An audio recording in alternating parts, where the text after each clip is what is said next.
Hello everyone, this is Lincoln Prime, and happy Jurassic June! This is going to be a huge month for Jurassic Park fans, especially with the release of Jurassic World Dominion. And to celebrate Jurassic June, I'm going to be taking a look at a lot of my more Jurassic Park / Jurassic World figures. And today we are starting off with the T-Rex Escape Pack. I do not have the box on me at the moment. I still own the box, but I don't have it with me, so I'm just going to be taking a look at the figures themselves. But anyways, let us move right along into the review. We're going to take a look at the Ford Explorer, and this thing looks absolutely amazing.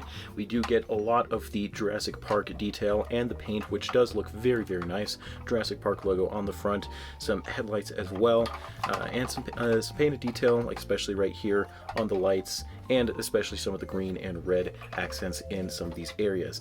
Now, my only real complaint about this is it does have stickers. And I'm not the biggest fan of that, considering that over time, stickers do not really last that well. Now, I'm sure that there are some places that may be selling stickers for this set. There might not be currently, but maybe in the near future, so who knows. But I do wish that they were just decals or painted on or something besides dreaded stickers. But the application of said stickers was not too bad on Mattel's part, and it does look very, very nice. Now, another cool thing, so I'm gonna kind of spoil some of the features here, but there is detail not only on the outside, but we do get inner door detail, which does look very nice. We do get that on pretty much all 4 doors, and that is something that they really did not have to do, but I do appreciate that. And even like more interior detail on the inside, which does look very, very nice. And we do get some of that detail as well as on the seats, which again they did not have to include, but I am just really glad that they did so. So yeah, a lot of really, really nice molded detail that they didn't even need to include. Even the bottom has the molded parts that would more so emulate the bottom of the car. So that is something that is really, really cool to me. On the back, you know, we do get the headlights, which are also stickers, but we do get these parts right here, and on the front, like these more kind of cage details. I don't know what these are called, so I'm really sorry if you know what they are. Please leave a comment down below telling me. But a lot of really nice detail, and the rims as well. I do like the detail on the rims, especially that yellow, which does look very, very nice. So yeah, a lot of really, really nice detail on this vehicle. Now, some of the features that it does have, obviously all the doors do open on both sides, which is something that I really, really do like. So they can all open like so. And another cool feature is the steering wheel on the inside can rotate. I really, really like that. They did not have to do that. So there's a lot of stuff. They put a lot of quality into this particular playset that they really just did not need to include, but they did anyway, so I really, really do appreciate that on Mattel's part. And next, I do want to take a look at the Tim Murphy figure, and this figure is... they included it. Did they need to include it? No, but it's something, and I guess it was worth my money because I actually did get this set on sale for only 35 bucks. So I got my money's worth, I will say that.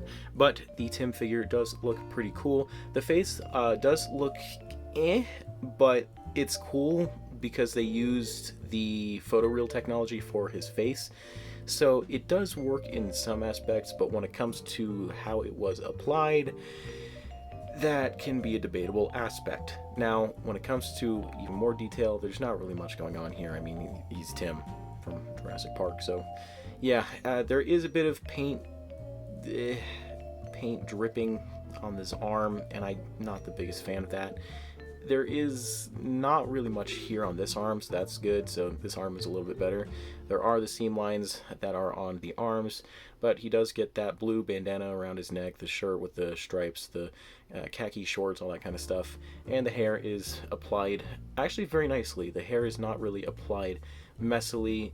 I mean, they did kind of miss the mark in that little area right there, but it is not too bad. So I would say paint application on this figure, Mattel did a very, very good job. And he does have articulation. He has a ball joint at the head, which does rotate.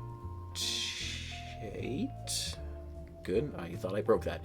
It can look side to side. not too much up and down. I don't really want to move that head around too much. So yeah, we do get a point of rotation at the shoulder, so it can go all the way around, can go up that far and down that far. Nothing at the elbow, but that's not a big deal. Same thing on this side as well. No waist swivel, nothing here. This figure would have benefited with a waist swivel, but nothing. We do get the legs can spread about that far. They can kick forward that much. They can't really kick back, but that's not a huge deal. There is a swivel at the knee and then a bend at the knee. So articulation, while it's minimal, it still has some points of articulation that a 3 3/4 inch scale figure I would not be expecting it from. He does come with an accessory. I don't know what this is called, but I'll just call them goggles for now. But pretty much it's a basic accessory, but it has some molded detail into it, like the panel lines as well as like the straps and all that kind of stuff. And the yellow, which was painted okay until you look at the bottom, and then you look at that yellow paint splotch, which bothers the heck out of me, but not a big deal. And all you got to do is, because this is a rubber plastic, it can fit over his head like so. So you could have him like that, or you could kind of bring it up, and there you go. So nice little inclusion, I guess. But the Tim figure is, wow, minimal in articulation, a pretty good inclusion. So yeah. Now for the main bulk of this set, Rexy. Now I just gotta say, for a Legacy Collection figure, and yes, it's big, but I still gotta give it credit. The amount of detail looks so good on this figure. You get a lot of that scaly reptilian type detail, and it really does show on the head as well. You get a lot of those rough textures, and I love that feature. Now when it comes to the paint application, this part right here does not match up the best. It's like this weird green color, and then you have the other two parts which are brown, but it's not too entirely noticeable, especially in real life. I mean, this is just mostly something that's showing up on camera for me as far as I'm noticing, but it does look pretty good. The amount of detail is very nice. The paint is applied very nice as well. The eyes are also painted evenly, which I love. And yeah, so there's just a lot of really nice detail. There's also some nice paint detail right here on the toenails that is not sloppily painted, thankfully. So that does look very nice. Now, he does have a lot of spots on him, but I'm pretty sure that's just intentional. At first, I thought those were just paint defects, but no, I'm pretty sure. Just because of how evenly distributed they are throughout the figure, I'm pretty sure that's just how it should be. So yeah, but paint detail and sculpt detail is very nice, and he is absolutely huge. Like, that's just a taste of how big he is. So very big figure. Now when it comes to features, we do get this button right here. And what does this button do, you may ask? Well, press down and his mouth opens. And I love that. I absolutely love this chomping feature. Kind of reminds me of the Age of Extinction Voyager class Grimlock that we got a while ago, where it had that button on top where you just press it and his mouth opens. So I really like this kind of feature, especially on dinosaur figures.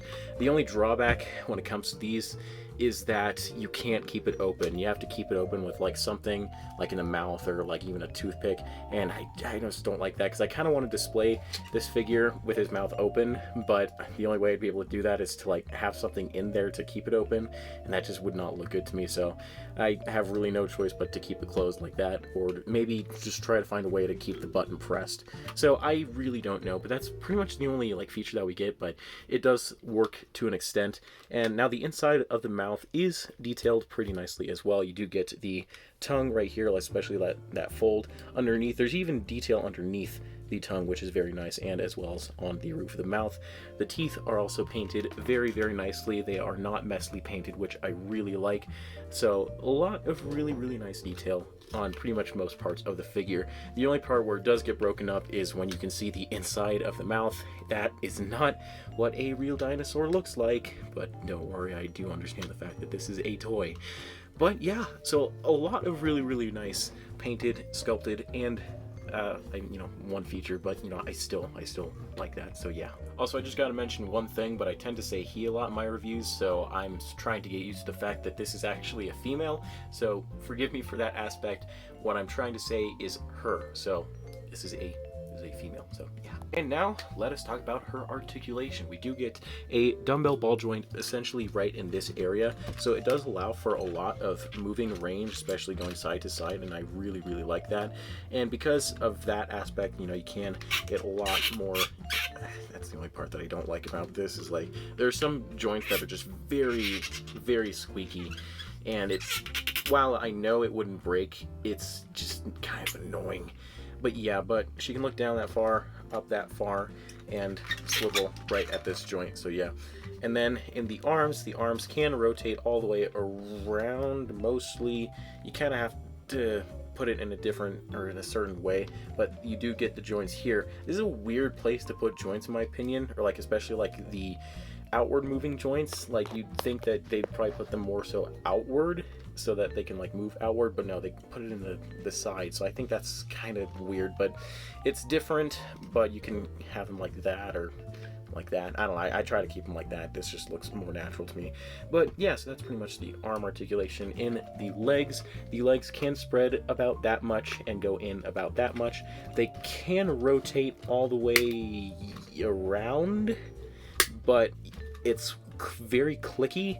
And then when you try to move them or you try to pose them, like especially with this, it's very interesting how these legs work. I don't know what it is with these legs, but it's just very interesting. It's like, say if I wanted to put her in a like more of a crouching pose or like a chase pose, I can't really move these joints properly, which kind of sucks. So I'm not gonna do that. But yeah, so legs kind of perplex me, but not the biggest deal. We do get swivels in the ankles, which is a nice inclusion on both legs. And then finally, the tail. Now the tail did come detached within the box, so it's just one of those things where you have to attach the tail outside of the box. But yeah, so, and basically when you do attach it, you pop it in and it locks in, so it doesn't really come out. So that's a good touch. So yeah, but the tail is on a ball joint, so it can go up that far, down that far, side, other side, and rotate all the way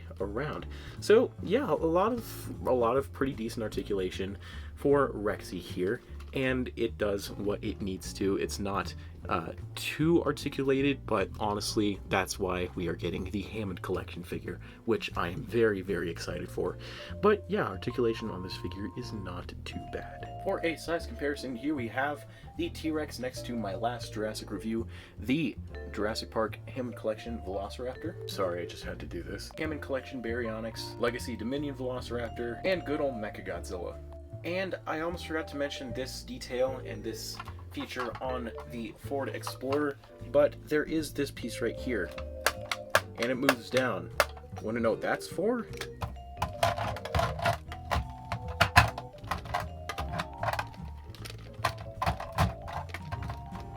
But overall, I really love this set. Lots of features, lots of playability, and a pretty good assortment. Now when it comes to the price of the set, it did originally go for around $45, but I did manage to get this guy for around like 10 bucks less. So if you can find it for, on sale at Target or something like that, then I would recommend picking him up, especially for that, because at a $35 price, around like going on sale, this is a great price for especially something like this. So this is a really good set. Highly recommend picking it up, and if you can find it, which there's a pretty good possibility which you can, because usually there's like a crap ton of these guys at Targets, especially at my Targets, but I don't really know about like anywhere else. But if you can find it, definitely pick it up. It is worth it. So anyways guys, that is about it for this review. I hope you all enjoyed. Please like, comment, and subscribe, and I will see you guys in the next video. Peace.